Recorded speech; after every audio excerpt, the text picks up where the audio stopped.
والمؤمنون والمؤمنات بعضهم أولياء بعض يأمرون بالمعروف وينهون عن المنكر ويقيمون الصلاة ويؤتون الزكاة ويطيعون الله ورسوله أولئك سيرحمهم الله إن الله عزيز حكيم. الحمد لله رب العالمين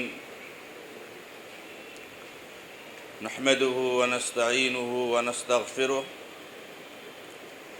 ونعوذ بالله من شرور أنفسنا ومن سيئات أعمالنا من يهده الله فلا مضل له ومن يضلل فلا هادي له وأشهد أن لا إله إلا الله وحده لا شريك له وأشهد أن محمدًا عبده ورسوله صلى الله تعالى عليه وآله وسلم. أما بعد فإن خير الحديث كتاب الله وخير الهدي هدي محمد صلى الله تعالى عليه وآله وسلم وشر الأمور محدثاتها وكل محدثة بدعة وكل بدعة ضلالة وكل ضلالة في النار. أعوذ بالله من الشيطان الرجيم بسم الله الرحمن الرحيم وما خلقت الجن والإنس إلا ليعبدون. وقال النبي صلى الله تعالى عليه وآله وسلم فيما رواه الشيخان الدنيا كلها متاع وخير متاع الدنيا المرأة الصالحة. قابل احترام علماء کرام، معزز اور موقر ذمہ داران جمعیت و جمعیات، بزرگوں، نوجوان دوستوں اور میری آواز کو سننے والی ماں اور بہنوں، آج کے اس ماہانہ دعوتی و تربیتی پروگرام میں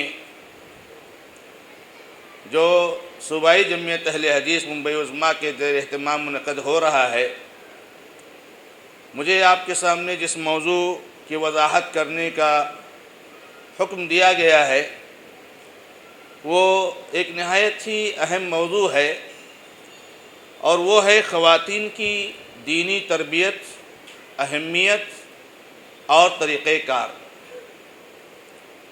ویسے تو موضوع ایک گھنٹے میں بیان کرنے کا ارادہ تھا، مگر جیسا کہ آپ کے سامنے بیان کیا گیا کہ پروگرام کو مختصر کیا جا رہا ہے، اس لیے انشاءاللہ موضوع کو مختصر کرتے ہوئے 30-35 منٹ میں اپنی بات ختم کرنے کی کوشش کروں گا۔ تمہیدی گفتگو میں نہ جاتے ہوئے صلب موضوع میں جب ہم گھستے ہیں اور اس موضوع پر غور کرتے ہیں تو ہمارے سامنے یہ بات کھل کر آتی ہے کہ یہ موضوع 2 حصوں پر مشتمل ہے۔ پہلا حصہ ہے خواتین کی دینی تربیت کی اہمیت، اور دوسرا حصہ ہے خواتین کی تربیت کا طریقہ کار۔ آئیے سب سے پہلے اس بات کی طرف ہم توجہ دیتے ہیں کہ خواتین کی دینی تربیت کی اہمیت کیا ہے، اور حقیقت میں اس طرح کے موضوعات کو آج ہمارے اور آپ کے سامنے بیان کرنے کی ضرورت ہے، اس لیے کہ ہم نے اس تعلق سے بہت ساری کوتاہیاں کی ہیں اور ہمارے اندر موجود ہیں۔ میرے بھائیوں، خواتین کی دینی تربیت کی اہمیت کا جہاں تک معاملہ ہے تو بلا شک و شبہ اللہ تبارک و تعالی نے قرآن کریم میں جو بیان فرمایا ہے وَمَا خَلَقْتُ الْجِنَّ وَالْإِنسَ إِلَّا لِيَعْبُدُونَ، کہ میں نے جناتوں اور انسانوں کو نہیں پیدا کیا مگر تاکہ وہ میری عبادت کریں اور میری توحید کا اقرار کریں۔ اب آپ اس آیت کریمہ پر غور کیجئے تو اللہ تبارک و تعالی نے انسان کو اپنی عبادت کے لیے پیدا فرمایا ہے۔ ظاہر سی بات ہے کہ انسان یہ مرد اور عورت دونوں پر مشتمل ہے۔ انسانیت کا نصف حصہ اگر مرد ہیں تو انسانیت کا نصف حصہ عورتیں ہیں۔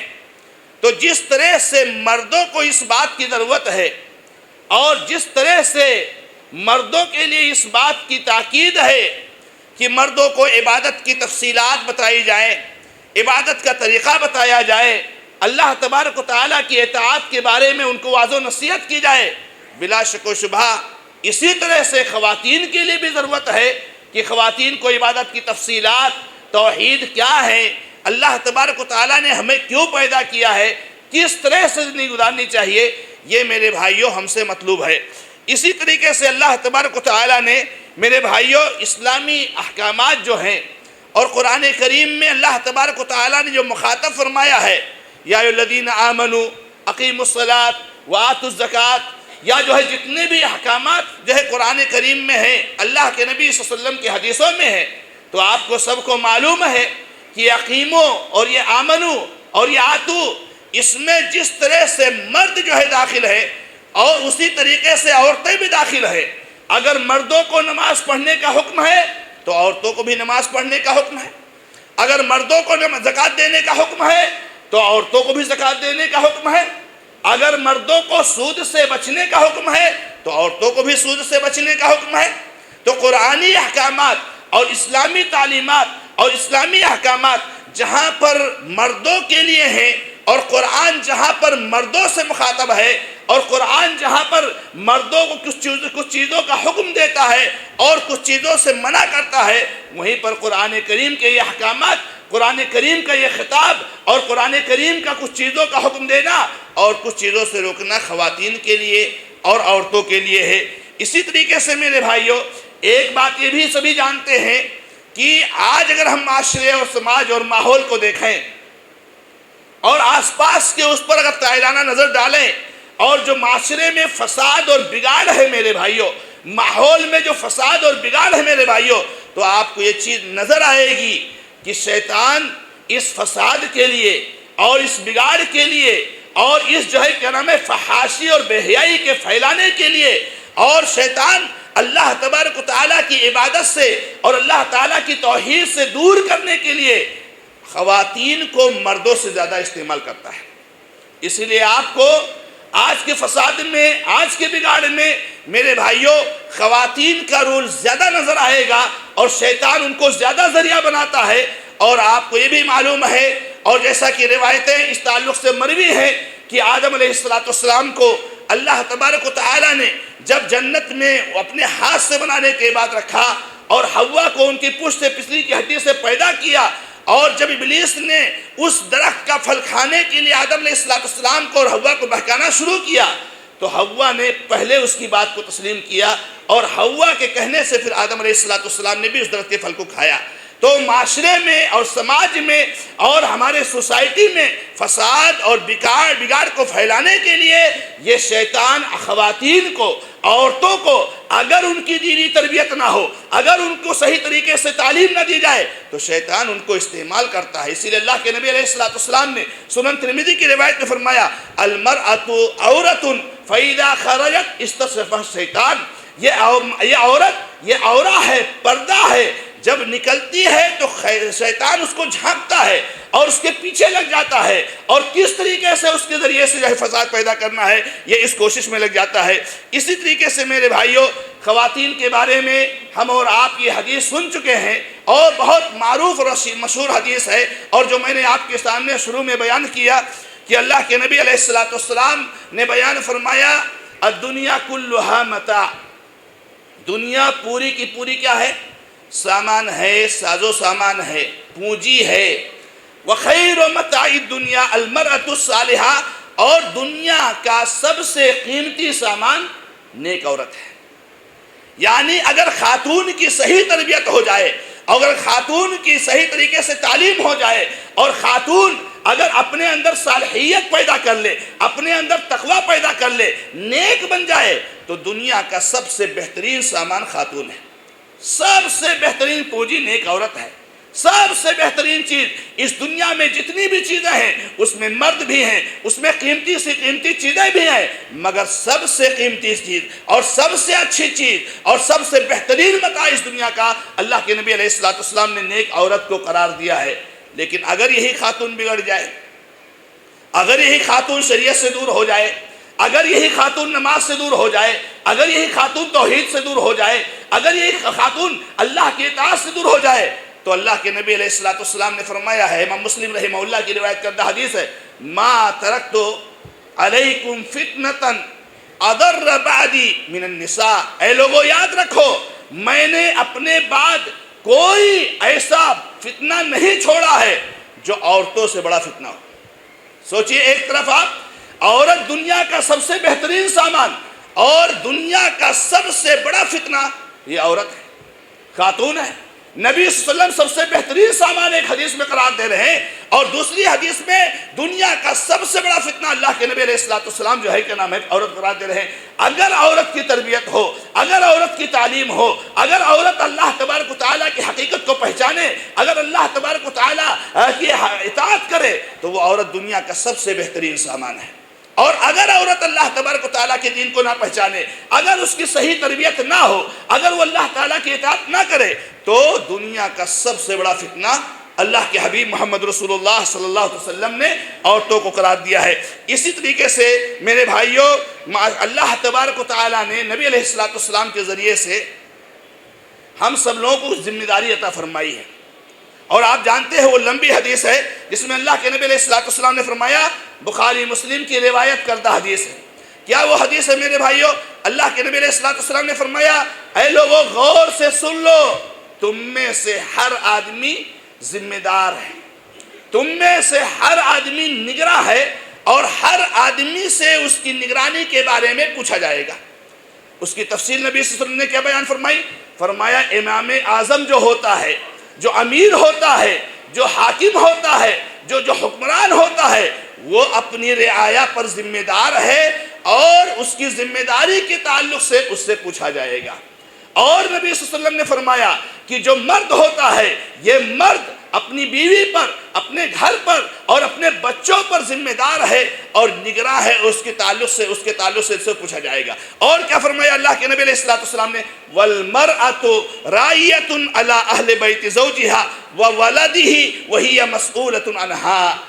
مرد ہی صرف ذمہ دار نہیں ہے، مرد ہی صرف جو ہے راعی نہیں ہے، اللہ کے نبی علیہ السلام نے فرمایا کہ عورت بھی اپنے شوہر کے گھر اور اپنے شوہر کے بچوں پر ذمہ دار ہے، نگراں ہے، اور اس کے تعلق سے سوال کیا جائے گا، پوچھا جائے گا۔ اب سوال یہاں پر یہ ہوتا ہے کہ ذمہ داری کا معنی کیا ہے؟ امام اعظم جو ہوتا ہے اور امیر ہوتا ہے، حاکم ہوتا ہے، حکمران ہوتا ہے، وہ ذمہ دار ہے رعایا پر۔ ایک مرد جو ہے اپنے گھر کا ذمہ دار ہے، ایک عورت، ایک بیوی اپنے شوہر کے گھر اور اس کی اولاد پر ذمہ دار ہے۔ کیا مطلب ہے اس کا؟ کہ میرے بھائیوں، خاتون کو چاہیے کہ اپنے شوہر کے گھر کی حفاظت کرے، بدعات سے، شرکیات سے، خرافات سے، فحاشی سے، بے حیائی سے، اور اسی طریقے سے اولاد پر نگراں ہونے کا معنی یہ ہے کہ خاتون کو چاہیے کہ اپنے شوہر کے اولاد کے تعلق سے ذمہ داری ادا کرے۔ یعنی کیا مطلب؟ ان کی صحیح تربیت کرے، ان کو عقیدہ سکھائے، ان کو دعائیں سکھائے، ان کو عبادات سکھائے، ان کو معاملات سکھائے، اور ان کو بنیادی چیزیں سکھائے۔ یہ ذمہ داری کا مطلب ہے۔ یہ کب ہو سکتا ہے؟ خواتین کی جب دینی تربیت ہوگی، تب نہ خاتون جو ہے بچوں کی تربیت کرے گی۔ اگر ایک خاتون خود نماز نہیں پڑھتی ہے، کیا اپنی بچی اور بچے کہہ سکتی ہے کہ بیٹا نماز پڑھو؟ یا اگر کہے بھی تو کیا اس کے کہنے کا کچھ اثر ہو سکتا ہے؟ کوئی اثر نہیں ہو سکتا ہے۔ جب خاتون خود نماز پڑھے گی، جب خاتون خود باپردہ رہے گی، جب خاتون خود جو ہے کیا نام ہے توحید پر قائم رہے گی، جب خاتون خود اللہ کی اطاعت کرے گی، تو وہی اپنے بچوں کو حکم دے گی، وہی اپنے بچوں کو سمجھائے گی۔ تو اسی طریقے سے جس طریقے سے مرد ذمہ دار ہے گھر کا، اسی طریقے سے جو ہے خاتون بھی ذمہ دار ہے۔ اسی طریقے سے میرے بھائیوں، خاتون کی دینی تربیت کی اہمیت کا ایک ناحیہ یہ بھی ہے کہ نقل بھی اور مشاہدہ بھی معاشرے اور سماج میں جو بتا رہا ہے کہ مردوں کی بنسبت خواتین میں برائیاں زیادہ ہیں۔ میری مائیں اور بہنیں، میری بات کو سن رہی ہیں؟ معذرت کے ساتھ میں یہ کہہ رہا ہوں، چونکہ میں نے کہا اللہ کے نبی صلی اللہ علیہ وسلم کی حدیث، اللہ کے نبی علیہ السلام کی روایت اور معاشرے اور سماج کو بھی دیکھا جائے تو یہ آپ کو پتہ چلے گا کہ مردوں کی بنسبت خواتین کے اندر برائیاں زیادہ ہوتی ہیں۔ میں آپ کو بتاؤں کہ اللہ کے نبی علیہ السلام نے کیا فرمایا، بخاری کی روایت اور مسلم وغیرہ نے بھی روایت کیا ہے، بہت سارے محدثین نے روایت فرمایا ہے، اللہ کے نبی علیہ السلام نے فرمایا خواتین سے تصدقنا یا معاشر النساء، اے عورتوں کی جماعت زیادہ سے زیادہ صدقہ کیا کرو۔ کیا فرمایا نبی علیہ السلام نے؟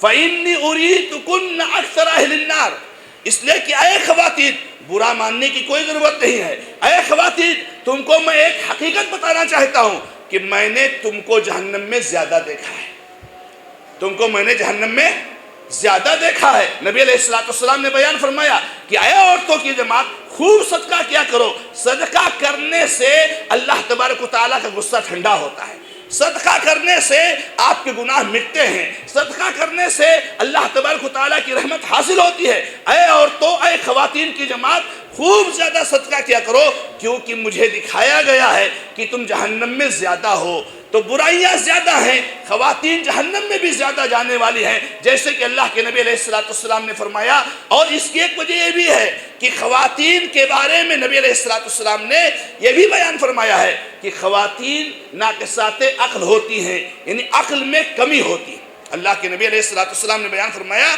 کہ ناقصات عقل اور دین ہیں، دین کے اعتبار سے بھی کمی ہوتی ہے اور عقل کے اعتبار سے بھی کمی ہوتی ہے۔ اللہ کے نبی علیہ السلام نے یہ وجہیں بتائی ہیں، تو یہ دیکھا جاتا ہے اور مشاہدہ بھی بتاتا ہے۔ آپ عقیدے کے باب میں آئیے، توحید کے باب میں آئیے، سب سے زیادہ درگاہوں پر جانے والی ہماری مائیں اور بہنیں ہوتی ہیں، سب سے زیادہ درگاہوں پر ہماری ماں اور بہنوں کو دیکھیں گے آپ۔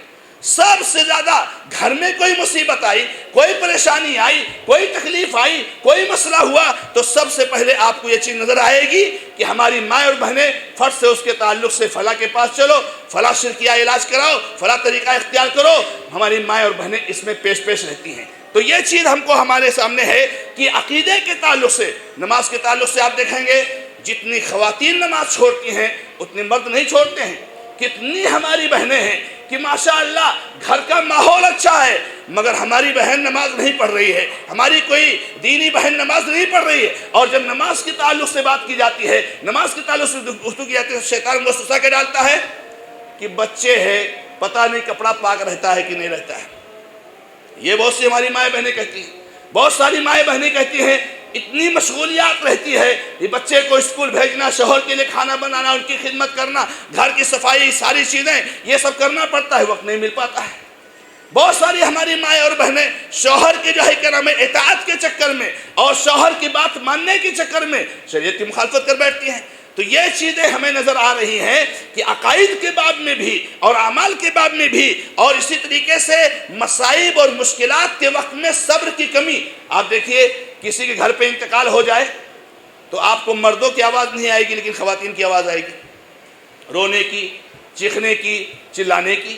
حالانکہ یہ بہت غلط بات ہے، آواز عورت کی باہر نہیں آنی چاہیے۔ ایک خاتون رو سکتی ہے، آنسو گرا سکتی ہے، مگر اس کی آواز رونے کی یا چیخنے کی، چلانے کی مردوں کے پاس باہر آئے، یہ عیب کی بات ہے میری مائیں اور بہنیں۔ تو کہنے کا مطلب یہ ہے کہ یہ ہم دیکھ رہے ہیں اور یہ سمجھ رہے ہیں اور معاشرہ اور سماج اس بات پر گواہ ہے کہ مردوں کی بنسبت خواتین کے اندر برائیاں زیادہ ہوتی ہیں، لہٰذا ان کی تربیت کی اہمیت زیادہ ہے۔ اور اسی طریقے سے آخری بات جو اس تعلق سے آپ کے سامنے میں کہنا چاہوں گا کہ اگر ہم اسلاف امت کی طرف نظر ڈالیں اور اسلاف امت کو دیکھیں کہ اسلاف امت نے کس طریقے سے جو ہے خواتین جو اسلاف امت کی گزری ہیں انہوں نے کیا کردار ادا کیا ہے علمی میدان میں، دعوتی میدان میں، اصلاحی میدان میں، تربیتی میدان میں، تو آپ دیکھیں کہ اسلاف امت نے کتنا کردار ادا کیا ہے خواتین نے۔ ابھی آپ نے شیخ شبیر فوزی حفظہ اللہ سے آپ نے خطاب سنا اور یہ موسم چل رہا ہے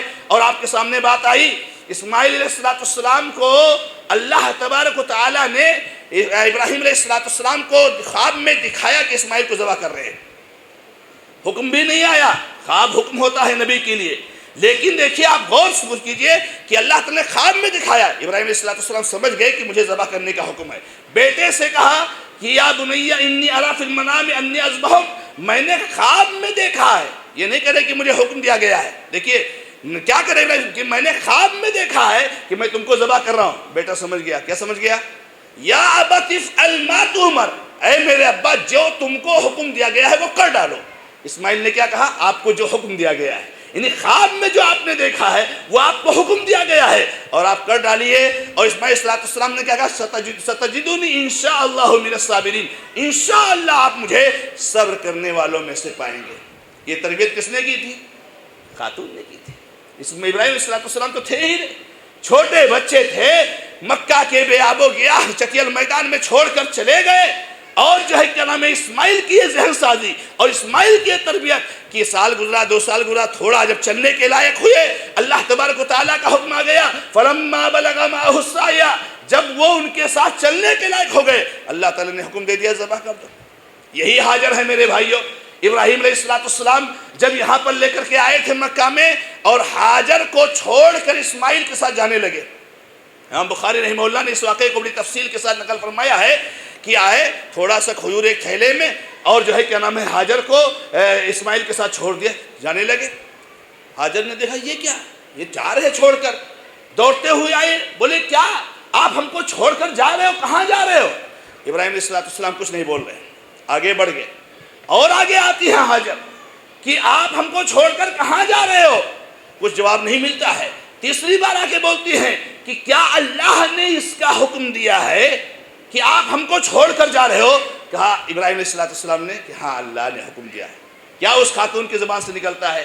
میری مائیں اور بہنیں، یہ آئیڈیل ہے ہمارے لیے، یہ نمونہ ہے ہمارے لیے. سیکھ لو کسی مصیبت کے وقت، کسی پریشانی کے وقت اور اللہ تبارک و تعالیٰ پر توکل کسے کہتے ہیں، بھروسہ کس طرح سے کیا جاتا ہے. کیا فرماتی ہیں جو ہے کیا نام ہے حاجر، اذن لیضیعن اللہ، جب اللہ نے حکم دیا ہے کہ جا کے حاجر اور اسماعیل کو چھوڑاؤ تو پھر اللہ ہم کو ضائع، جاؤ جاؤ، کوئی فکر نہیں، کوئی فکر نہیں ہے، جاؤ، اللہ ہم کو ضائع نہیں کرے گا، اس لیے کہ اللہ کا حکم ہے. دیکھیے خاتون کی یہ تربیت دیکھیے، اور یہ تربیت کس نے کی تھی؟ شوہر نے کی تھی. ابراہیم علیہ السلام نے تربیت کی حاجر کی اور حاجر نے تربیت کی اسماعیل کی. کیا ہم شوہر کی حیثیت سے اپنی بیوی کی تربیت کرتے ہیں میرے بھائی؟ حالات تو ایسے ہوتے ہیں میرے بھائی کہ ایک ماشاءاللہ، ہمارا برا مت مانیے گا میرے بھائیوں، جو اجتماعات ہوتے ہیں اصلاح کے لیے ہوتے ہیں. ہمارے اندر کمی کوتاہی، اس کی اصلاح کی کوشش ہونی چاہیے. ایک 5 وقتہ نمازی الحمدللہ پہلی جماعت کا پابند، مگر اس کی بیوی نماز نہیں پڑھتی ہے، یہ کبھی زبان سے کہتا بھی نہیں کہ نماز پڑھ لو. کیا کئی بار کہا نہیں مانتی ہے میرے بھائی، اچھی بات ہے آپ نے کئی بار کہا، مگر کہنا چھوڑو مت، مرتے دم تک کہتے رہو اور بات آئے گی انشاءاللہ. میں یہ بتا رہا تھا کہ اگر اسلاف امت کی خواتین کو دیکھیں، پہلے کی خواتین کو دیکھیں، جو انہوں نے معاشرے کی اصلاح میں کردار ادا کیا ہے اور جو رول ادا کیا ہے، اس سے پتہ چلتا ہے کہ خواتین کی دینی تربیت بہت ضروری ہے. آئیے اور آگے چلتے ہیں. اللہ کے نبی علیہ السلام پر جب نبوت نازل فرمایا گیا اور قرآن کریم کی پہلی 5 آیتیں نازل ہوئی سورہ علق کی، سب کو معلوم ہے غار حرا میں فرشتہ آیا اور نبی علیہ السلام کو دبایا اور دبوچنے کے بعد کہا پڑھیے. پھر 3 مرتبہ دبانے کے بعد کہا اقرا بسم ربک الذی خلق خلق الانسان من علق اقرا وربک الاکرم الذی علم بالقلم علم الانسان ما لم یعلم. یہ 5 آیتیں نازل ہوئی. آپ کو معلوم ہے اس کے بعد نبی علیہ السلام کیا حالت ہوئی؟ اللہ کے نبی علیہ السلام بھاگ کر کے آئے خدیجہ رضی اللہ تعالیٰ عنہ کے پاس. آپ کی بھی زوجہ محترمہ تھی، شادی ہو چکی تھی. کہا مجھے اپنی جان کا خطرہ ہے، انی اخاف علی نفسی، بخاری کی روایت ہے، مجھے اپنی جان کا خطرہ ہے. کہا بات کیا ہے ذرا بتائیے نا. کہا معاملہ ایسا ہوا، غار حرا میں تھا میں، اور نبی علیہ السلام کا طریقہ تھا کہ اللہ کی بات کے لیے غار حرا میں نکل جایا کرتے تھے. ایسا ہوا، آ کر کے مجھے دبوچا اور اس طریقے سے جو ہے کیا، مجھے اپنی جان کا خطرہ. کیا کہا اما خدیجہ رضی اللہ تعالیٰ عنہ نے؟ کہ اللہ واللہ لا یخزیک اللہ ابدا، اللہ کے نبی سنو ایسی بات نہ کہیے.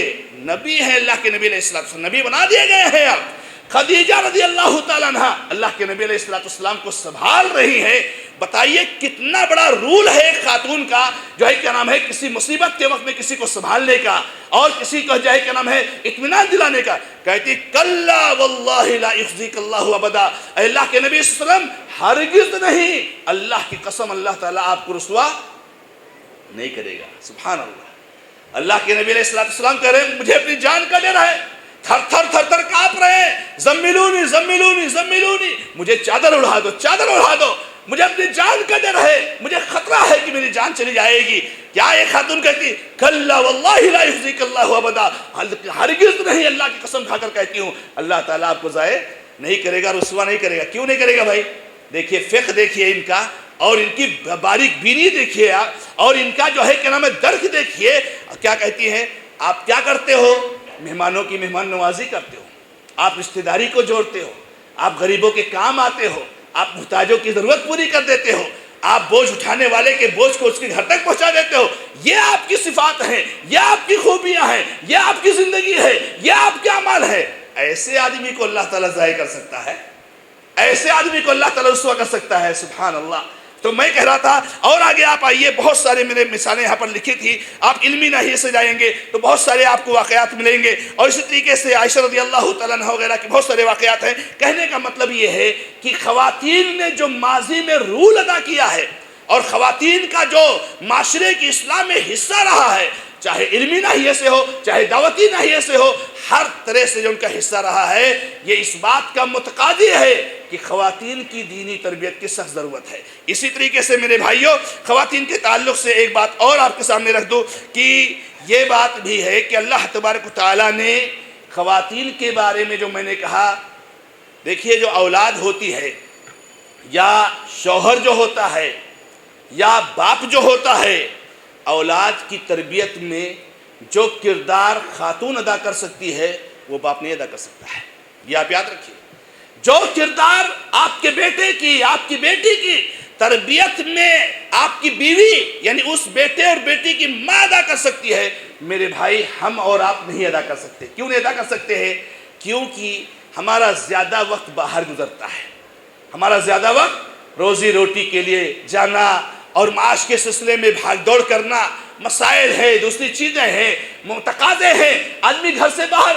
کتنے ہمارے احباب ایسے ہیں ڈیڑھ دو سال، تین سال کے لیے گلف چلے جاتے ہیں، ان کا بچہ کس کے حوالے ہے؟ ان کا بچہ کس کے پاس ہے؟ ان کے بچے کی ذمہ داری کس کے اوپر ہو جاتی ہے؟ میرے بھائیوں، اسی لیے کہا جاتا ہے کہ ماں کی گود یہ بچے کا سب سے پہلا مدرسہ ہوتا ہے۔ سب سے پہلا مدرسہ بچے کا ماں کی گود ہوا کرتا ہے۔ اس لیے اگر آپ کی بیوی میرے بھائی نیک رہے گی، آپ کی بیوی تربیت یافتہ رہے گی، آپ کی بیوی دیندار رہے گی، تو وہ آپ کی اولاد کی تربیت بھی کرے گی۔ اسی لیے اللہ کے نبی صلی اللہ علیہ وسلم نے غالباً جو ہے، اللہ کے نبی علیہ السلام نے کیا فرمایا؟ تنکح المرأۃ لاربعین، عورتوں سے جو شادی کی جاتی ہے اس کے اسباب عام طور سے 4 ہوتے ہیں، لمالها لجمالها لحسبها ولدینها فاظفر بذات الدین تربت یداک۔ امام بخاری رحمہ اللہ کی روایت کردہ حدیث، نبی صلی اللہ علیہ وسلم نے فرمایا معاشرے میں لوگ کسی عورت سے شادی کرتے، کسی لڑکی سے شادی کرتے 4 چیزوں کی وجہ سے، یا تو مال اس کے پاس زیادہ ہے، یا تو خوبصورت ہے، یا تو اونچے خاندان کی ہے، اور یا تو دیندار ہے۔ یعنی کچھ لوگ مال کو معیار بناتے ہیں، کچھ لوگ خاندان کو معیار بناتے ہیں، کچھ لوگ خوبصورتی کو معیار بناتے ہیں، اور کچھ لوگ دین کو معیار بناتے ہیں۔ اللہ کے نبی علیہ السلام نے فرمایا، کیا فرمایا میرے بھائیوں؟ فَاظْفَرْ بِذَاتِ الدِّينِ تَرِبَتْ يَدَاكَ، اگر تم کامیابی چاہتے ہو تو مال اور خوبصورتی اور خاندان اس کو بعد میں رکھو، پہلے دینداری کو ترجیح دو، یہ تم کامیاب ہو جاؤ اس شادی۔ کیوں؟ اس لیے کہ یہ آپ کے اولاد کی مربیہ ہے، یہ آپ کے بچے کی تربیت کرنے والی ہے، یہ آپ کے بچے کو عقیدہ سکھانے والی ہے، یہ آپ کے بچے کو منہج سکھانے والی ہے، یہ آپ کے بچے کو دین سکھانے والی ہے، یہ آپ کے بچے کے اندر اللہ کا تقوی بھرنے والی ہے۔ جب وہ تقوی والی ہوگی، جب وہ دیندار ہوگی، تب اس کے اندر آپ کے بچے کے اندر بھرے گی۔ اسی طریقے سے اور اگر آپ دیکھیں جو ہے کیا نام ہے کہ خواتین کا جو اثر رہا، جیسے کہ میں نے کہا شوہر پر خواتین کا بڑا اثر ہوتا ہے، بیویوں کا بڑا اثر ہوتا ہے۔ اگر خاتون نیک ہے، بیوی اگر نیک ہے، شوہر سے شراب چھڑا دے گی۔ اگر بیوی نیک ہے، شوہر کو نمازی بنا دے گی۔ اگر بیوی نیک ہے، شوہر بگڑا ہوا ہے اس کو نیک بنا دے گی۔ ہمارے سامنے بہت سی مثالیں ہیں۔ فرعون کا واقعہ قرآن کریم میں اللہ تبارک و تعالیٰ نے ذکر فرمایا ہے۔ فرعون بہت بڑا جابر اور ظالم تھا۔ آپ کو معلوم ہے کہ اس کے پنڈتوں نے اور اس کے جو ہے کیا نام ہے اس کے قوم کے جو ہے درباریوں میں سے کچھ جو ہے نجومیوں نے اس کو یہ بتایا کہ ایک بچہ پیدا ہونے والا ہے جو پیدا ہو کر کے بڑا ہو کر کے تمہاری بادشاہت کا تختہ پلٹ دے گا۔ جانتے ہو فرعون کو بچے سے نفرت ہو گئی، کیا آرڈر دے دیا؟ آج سے جتنے بچے ملک میں پیدا ہوں گے پیدا ہوتے ہی سب کو ذبح کر دیا جائے۔ جب کوئی بچہ بچے گا ہی نہیں اور بڑھے گا ہی نہیں تو بادشاہت کا تختہ پلٹنے کا سوال ہی نہیں ہوتا ہے۔ موسیٰ علیہ السلام پیدا ہو گئے۔ موسیٰ علیہ السلام فرعون کے دربار کے پاس جا کر کے تابوت میں رکھ دیے گئے تھے، وہاں لگے۔ فرعون کے درباریوں نے اٹھایا، فرعون کے پاس موسیٰ علیہ السلام کو لایا گیا اور فٹ سے قتل کرنے کے لیے تیاری ہو گئی۔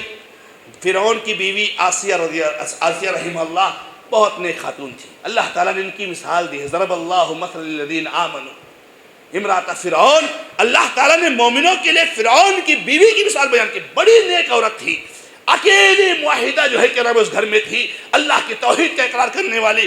کتنی سزائیں دی فرعون نے آسیہ کو، لیکن آسیہ نے توحید سے جو ہے منہ نہیں پڑا۔ تو جب بچے کو قتل کرنے کی بات آئی تو آسیہ نے کیا کہا؟ اپنے شوہر سے کہا وقالت امرأۃ فرعون قرۃ عین لی ولک لا تقتلوه عسى ان نتخذه ولدا وهم لا يشعرون۔ کہا کہ دیکھو یہ بچہ ہو سکتا ہے ہمارے آنکھوں کی ٹھنڈک بنے، اس کو قتل مت کرو، اس کو ہم اپنا بچہ بنا لیں گے، خود تربیت کریں گے گھر میں، تو بادشاہت کا تختہ پلٹنے کا سوال ہی نہیں ہوتا ہے۔ اب بتائیے اتنے بڑے ارادے سے اور اتنے بڑے جو ہے مہم سے جو اس نے پورے ملک میں چھیڑ رکھا تھا، اس سے باز کس نے رکھا اس کو؟ ان کی بیوی نے۔ بیوی، جبکہ بیوی سے اس کی دشمنی ہے، مطلب ابھی نہیں، بعد میں موسیٰ علیہ السلام کی دعوت پر ایمان لائے تو بیوی وہ جو ہے کیا نام ہے کہ بات پر اس نے موسیٰ علیہ السلام قتل کرنے کا ارادہ چھوڑ دیا۔ ایسے آپ کو ایک مثال اور دے دوں، ابو جہل کا نام آپ نے سنا ہے۔ ابو جہل جو اللہ کے نبی صلی اللہ علیہ وسلم کی دشمنی میں معروف ہے، غزوہ بدر کے دن بڑی ہی ذلت اور رسوائی کے ساتھ مارا گیا۔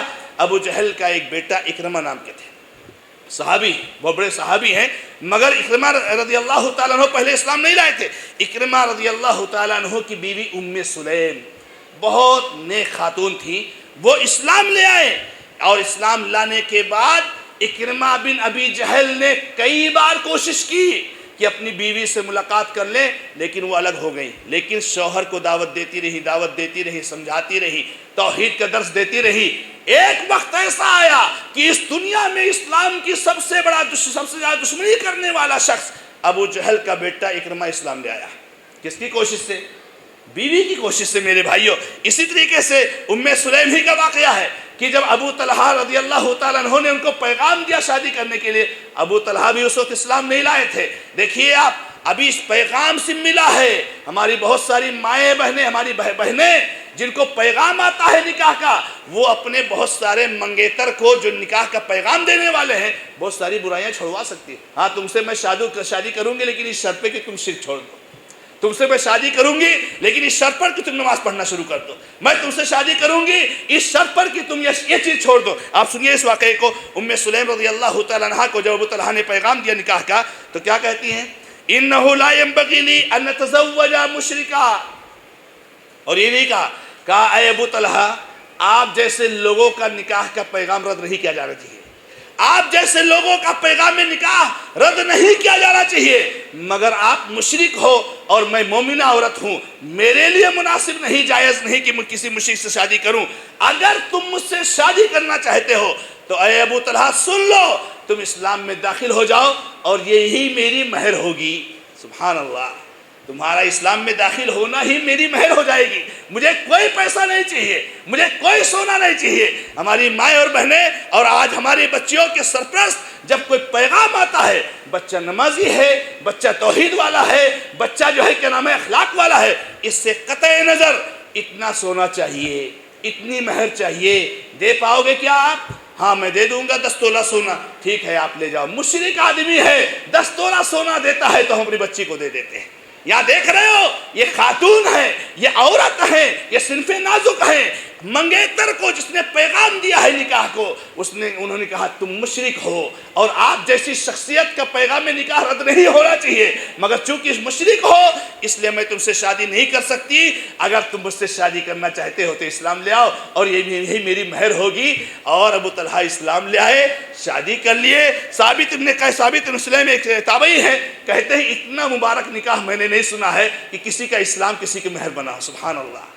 یہ خواتین کے تعلق سے یہ بات آپ کے سامنے میں کہہ رہا تھا میرے بھائیوں، کہ خواتین کی تربیت کی اہمیت کتنی زیادہ ہے، اور معاشرے کی اصلاح اور سماج میں سدھار اور دعوت و تبلیغ اور مسلمانوں کو توحید کی طرف لانے میں خواتین کس طریقے سے رول ادا کر سکتی ہیں۔ واللہ کہتا ہوں میرے بھائیوں، برا مت بنیے گا، آج ہم نے خواتین کو عضو معطل بنا دیا ہے، یعنی جیسے وہ کسی کام کی نہیں، کوئی کام نہیں کر سکتی ہیں۔ آپ تاریخ اٹھائیے، اتنا وقت ہمارے پاس نہیں ہے کہ آپ کے سامنے تفصیلات بیان کریں، مگر تاریخ اٹھائیے تو آپ کو پتہ چلے گا کہ خواتین نے کس طریقے سے جو اصلاحات کام کیے ہیں۔ اب آئیے موضوع کا دوسرا جو حصہ میرا ہے اس کو میں پیش کر کے اپن کے سامنے اپنی بات کو ختم کروں گا انشاءاللہ۔ وہ دوسرا حصہ یہ ہے کہ اہمیت تو معلوم ہو گئی، آپ نے سمجھ لیا کہ خواتین کی تربیت کا مطلب معاشرے میں اصلاح لانا ہے، خواتین کی تربیت کا مطلب انشاءاللہ معاشرے میں سدھار لانا ہے۔ اب سوال یہ ہوتا ہے تربیت کریں کیسے، تربیت کیسے کریں، کس طرح سے کی جائے تربیت، کیا اس کے ضوابط ہیں، کیا اس کے اصول ہیں، کیا اس کا طریقہ کار ہے۔ تو آئیے اس کی طرف سب سے پہلے میں آپ کو ایک بات کہہ دوں کہ خواتین کی تربیت کیا ہے۔ سوال یہ ہے خواتین کی تربیت کیا ہے، تو اس کا جواب یہ ہے خواتین کی تربیت بھی اللہ تبارک و تعالیٰ کی عبادت ہے۔ کیا ہے؟ اللہ تبارک و تعالیٰ کی عبادت ہے، اور جب اللہ تعالیٰ کی عبادت ہے خواتین کی تربیت، تو عبادت کے لیے نبی صلی اللہ علیہ وسلم کی سنت لازمی طور سے ضروری ہے۔ یہ کوئی لائٹ اور پنکھا نہیں کہ جہاں چاہا لگا دیا ہے، یہ پنکھا ادھر لگا دو کہ ادھر لگا دو، آپ کی مسجد میں 10 پنکھے لگاؤ کہ 4 پنکھے لگاؤ، یہ آپ کا مسئلہ دنیاوی مسئلہ جو ہے، لیکن یہ تربیت عبادت کا ایک حصہ ہے۔ یعنی اللہ کے نبی صلی اللہ علیہ وسلم کی سنت کے بغیر ہم خواتین کی تربیت بھی نہیں کر سکتے ہیں۔ آئیے مختصر سے جو ہے کیا نام ہے صحیح طور سے جانیں کہ طریقہ کار کیا ہے۔ تو طریقہ کار میں نے 2 حصوں میں تقسیم کیا ہے، ایک تو عام طریقہ کار اور دوسرا خاص طریقہ کار۔ خواتین کی تربیت کے لیے ہم عام طریقہ کار استعمال کر سکتے ہیں، وہ کیا ہے؟ جیسے واعظ و نصیحت۔ اب میں آپ کو تقریر کر رہا ہوں، میں آپ کو سمجھا رہا ہوں، آپ بھی سن رہے ہو اور ہماری مائیں بہنیں بھی سن رہی ہیں۔ خطبہ ہوتا ہے، عام جو ہے کیا نام ہے خطاب ہوتا ہے، مرد بھی سنتے ہیں، جو ہے کیا نام ہے ہماری مائیں بہنیں بھی سنتے ہیں۔ کوئی کتابچہ ہم نے چھاپا، آپ میں بھی تقسیم کیا گیا، خواتین میں بھی تقسیم کیا گیا، عورتوں میں تقسیم کیا گیا۔ یہ عام طریقہ کار ہے کہ عام جو ہے خطاب۔ اب مسئلہ یہ ہے کہ آپ سے یہ سوال کرنا چاہوں گا کہ ہم میں سے کتنے ایسے احباب ہیں جنہوں نے اپنی بیوی، اپنی بہن، اپنی بیٹی جو آپ کی ماتحتی میں ہیں، آپ کے گھر میں ہیں، ان کے لیے آپ نے دین سیکھنے کا کون سے موقع رکھا ہے؟ آپ سوچئے، اپنی گریبان میں جھانک کر سوچئے۔ ہمارے بہت سارے احباب آتے ہیں، کہتے ہیں مولانا ہماری بیوی جو ہے بات نہیں مانتی ہے، بغیر جو ہے اجازت گھر سے نکل جاتی ہے، یا جو ہے پردہ نہیں کرتی ہے، یا شوہر کی عزت نہیں کرتی ہے، یا شوہر کے حقوق کو نہیں جانتی ہے۔ میں ان سے سوال کرتا ہوں، آپ نے اپنی بیوی کو کبھی ایسا سکھایا اور کوئی موقع فراہم کیا کہ جہاں پر بیوی یہ جانے کہ شوہر کا مقام کیا ہوتا ہے، شوہر کے حقوق کیا ہوتے ہیں؟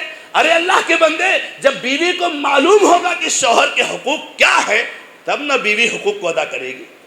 جب ہم نے موقع ہی نہیں دیا، جمعہ کے خطبے میں عورتوں کا مسجدوں میں جانا حرام، خلاص جمعہ میں مسجدوں میں عورتیں نہیں جا سکتی، یہ معاشرے میں، اور ہم میں سے، ہمارے اہل حدیث بھائیوں میں سے مسجدوں میں انتظام ہے، بہت سارے لوگوں کی ذہنیت یہی ہے، نہیں جو ہے جمعہ میں نہیں جانا چاہیے، اجتماع میں نہیں جانا چاہیے، کیا ضرورت ہے، گھر میں بیٹھو۔ میرے بھائیوں، اللہ کے نبی صلی اللہ علیہ وسلم جس وقت مدینہ منورہ میں، ہمارے بھائی کہتے ہیں کہ جو ہے گھروں میں عورتوں کا نماز پڑھنا افضل ہے، بلا شک و شبہ، بلا شک و شبہ اللہ کے حبیب محمد رسول اللہ صلی اللہ علیہ وسلم کی حدیث ہے، وَصَلَاتُهُنَّ فِي بَيْتِهِنَّ خَيْرٌ لَهُنَّ، ان کی نماز ان کے گھر میں زیادہ افضل ہے۔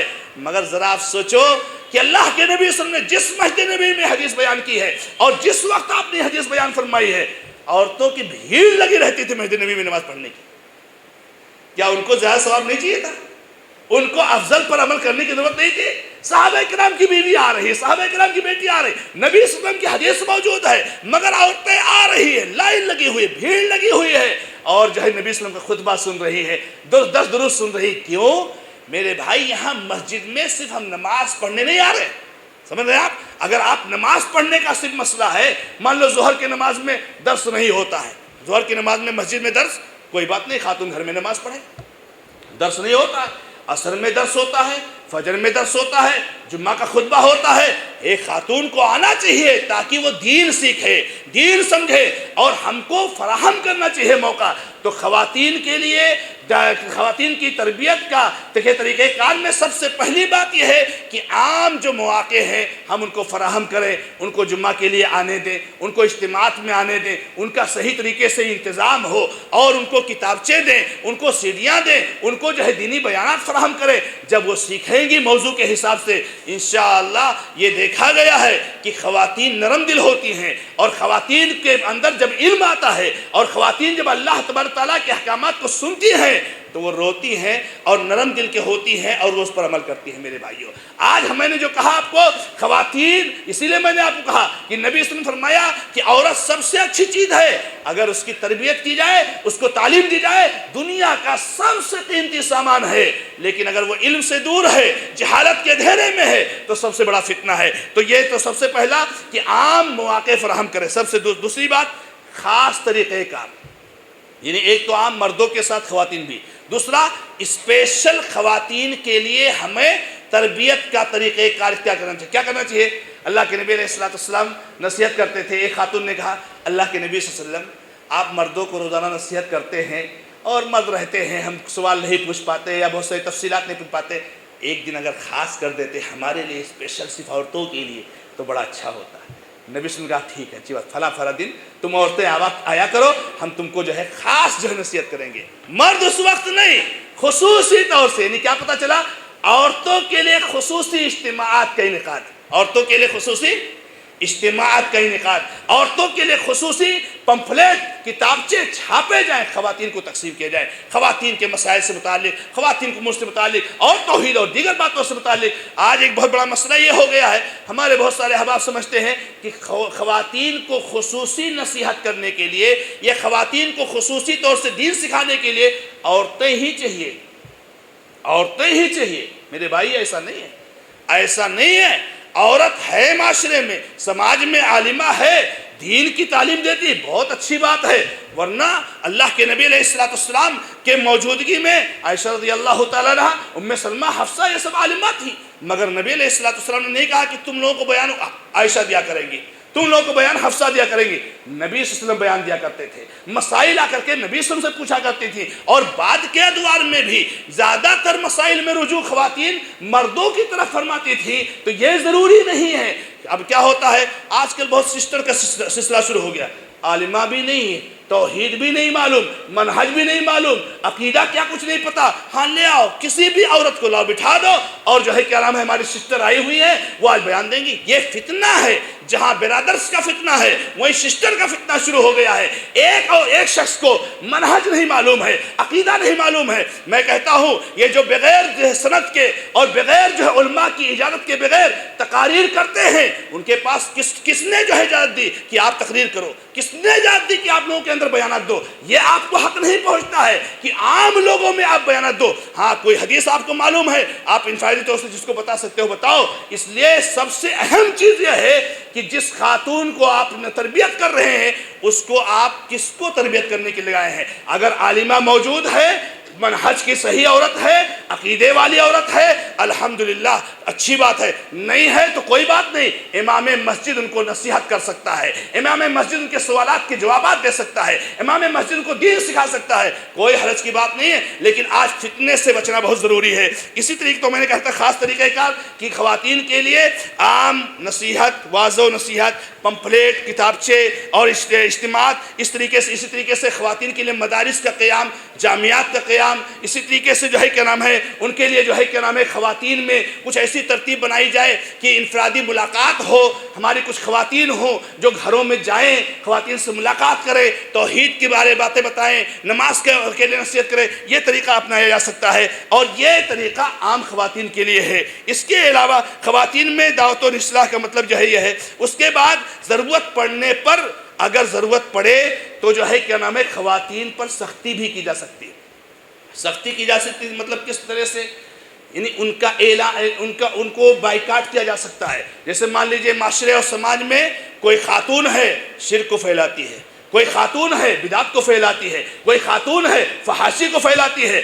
آدمی کہہ سکتا ہے منبر سے، مسجد سے کہ دیکھو بھائی محلے میں فلاں خاتون سے بچنا، یہ شرک و بدعت لوگوں پھیلا رہی ہے. اللہ کے نبی علیہ السلام کا طریقہ اور یہ سلف کا طریقہ رہا. اسی طریقے سے خواتین کے طریقے کار کے تعلق سے آخری بات جو میں آپ کے سامنے کہہ کر کے اپنی بات ختم کرتا ہوں کہ جو ہماری وہ خواتین ہیں جو رشتہ دار ہیں، جو ہماری وہ خواتین ہیں جو رشتہ دار ہیں. آج آپ کو معلوم ہے دعوت و تبلیغ کا مطلب اور اصلاح کا مطلب اپنے گھر کو چھوڑ دو.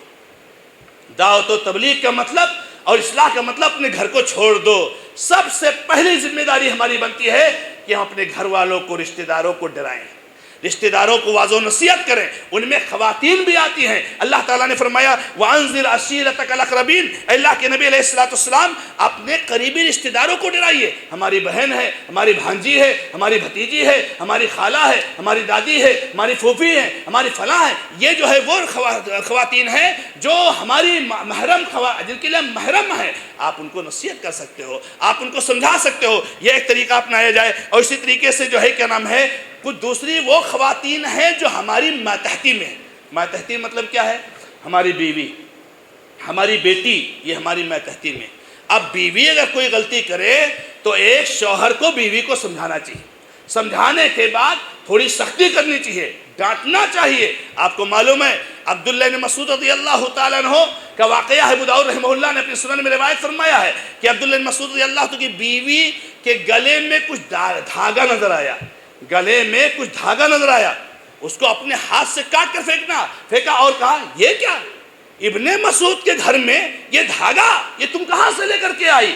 اور اس نے کاٹ کر کے پھینک دیا. ایسی بہت ساری مثالیں. اما عائشہ رضی اللہ تعالیٰ کے واقعہ میں نے لکھا ہے کہ اما عائشہ رضی اللہ تعالیٰ عنہ کی بھتیجی یہ عبد الرحمن ابن ابی بکر کی بیٹی اما عائشہ کے پاس آئیں تو وہ ہلکا دوپٹہ اوڑھی ہوئی تھی.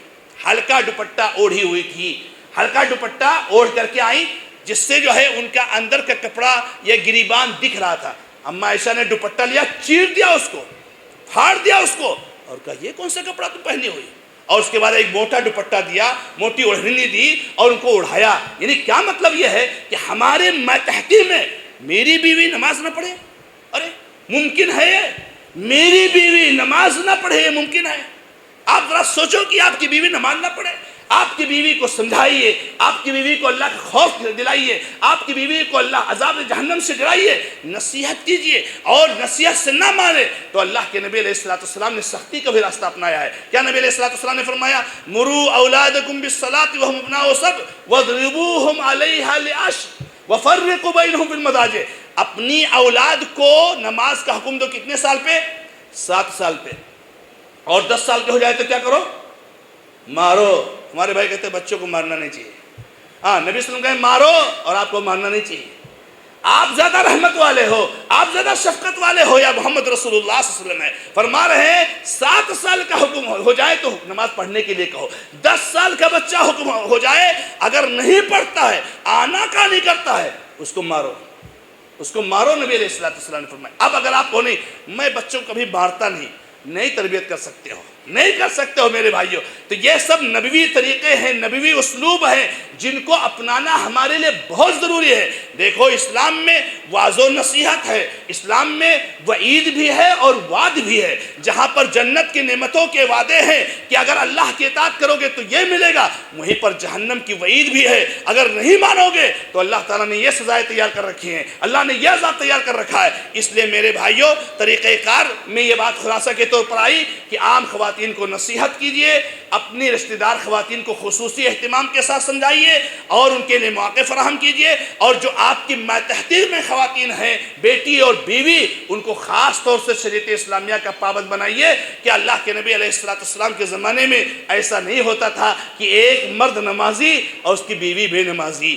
میرے بھائیوں، اور میں کہتا ہوں آپ کو، اگر آپ سنجیدہ ہو جاؤ آپ کی بیوی نمازی بن جائے گی۔ تو یہ چند باتیں تھیں جو خواتین کی دینی تربیت، اہمیت اور طریقہ کار کے تعلق سے تھیں۔ اللہ تبارک و تعالیٰ سے انہی باتوں پر اپنی بات کو ختم کرتے ہوئے میں دعا کرتا ہوں کہ رب العزت ہمیں اور آپ کو سب کو سنجیدہ بننے کی توفیق عطا فرمائے۔ اجتماعات تو بہت ہوتے ہیں میرے بھائیوں، بیانات بہت ہوتے ہیں، تقریریں بہت ہوتی ہیں، مگر ضرورت ہے کہ کہنے اور سننے سے زیادہ اس پر عمل کرنے کی کوشش کریں۔ ہر آدمی اپنے گھر کو سنبھال لے، سبحان اللہ، پورا معاشرہ سدھر گیا، پورا معاشرہ سدھر گیا۔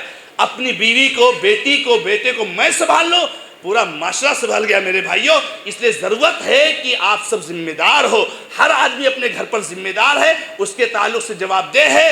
گھر کی ذمہ داری جو ہے اس کو ادا کرو، اللہ تعالیٰ اس کے تعلق سے سوال کرے گا۔ تو اللہ تعالیٰ ہم سب کو سنجیدہ بننے کی توفیق عطا فرمائے، اور جو ذمہ داری اللہ تعالیٰ نے ہمارے کندھوں پر رکھی ہے اللہ تعالیٰ اس کو ادا کرنے کی توفیق عطا فرمائے۔ اللہ تعالیٰ ہم سب لوگوں کی کوتاہیوں کو اور غلطیوں کو معاف فرمائے، اور خواتین کی تربیت کی اہمیت کو سمجھنے کی توفیق عطا فرمائے۔ اللہ تبارک تعالیٰ ہر قسم کے شر سے محفوظ رکھے، اور اللہ تعالیٰ سارے گناہوں سے محفوظ رکھے۔ هذا ما عندي والله تعالى عالم، والحمد لله رب العالمين، وصلى الله على محمد وسلم تسليما كثيرا۔